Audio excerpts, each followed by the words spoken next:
አሁን ከተለቀቀው ሙዚቃ በትንሽ ያልተመቸኝ ነገር ቢሆን የአዲስ አበባ መሀሉ ዳሩ የተባለው ላው የተሰጠው ለዛው ለአዲስ አበባ ከተማ ነዋሪ ነው። ይሄ ተደጋግፎና አሮጌ ቆርቆሮ በድንጋይና በእንጨት ተደጋግፎ ችምችም ብሎ ሽንት ቤት የለው ምን የለው ቱቦ የሚሸት ጽዳት የሌላት ከተማ ያውም የአፍሪካ መዲና ሆና የተቀመጠች ከተማ ትጽዳ ተብሎ ፈርሶ ቤት ተሰጥቷቸዋል። ግማሹ ለግማሹ ኮንዶሚኒየም ለአንዳንዱ መሬትና ቦታ ተሰጥቷቸዋል። እንሰማለን ተሰጥቷቸዋል። ሰርተዋል። የፈለገ ሰርተዋል፣ ያልፈለገም እንደፈለገው። ብሔር አልተለየ። ለዚህኛው ብሔር የዚህኛው ሰፈር ለዛኛው ብሔር ይሄ አልተባለም። ባሉበት ሰፈር እየተነሳ ለሁሉም ታድሏል፣ ተሰጥቷል። አንድ ከተማ ደግሞ ሲጸዳ አልጋ ባልጋ አይሆንም፣ እንከኖች ይኖራሉ። የሚጎዳ ሰውም ሊኖር ይችላል። ያን ደግሞ በፍርድ ቤትም በምኑ ተከራክሮም እንደሚሆን ማድረግ ነው እንጂ መሀሉ እንዲሆነ ዳሩ እንዲሆነ እንዴ! መሀሉን የሚያውቀው መሀንዲስ ነው። ከተማዋ እንዴት ዲዛይን እንዴት ብትሆን እንደሚያምር የሚያውቁት ዲዛይነሮች መሀንዲሶች ናቸው።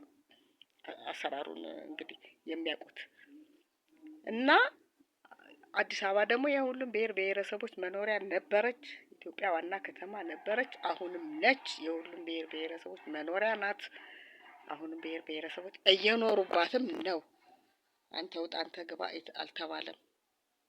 በተለይ እንደው መገናኛ አሁንም እንደው መተናፈሻ ጠፍቷል። ህዝቡ ገብቶ ከክፍለ ሀገርም ከምንም።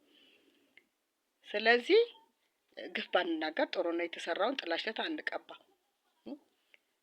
ድሮም በፊትም የመንገድ ማስፋት ኢህአዴግም ጀምሮት ነበረ።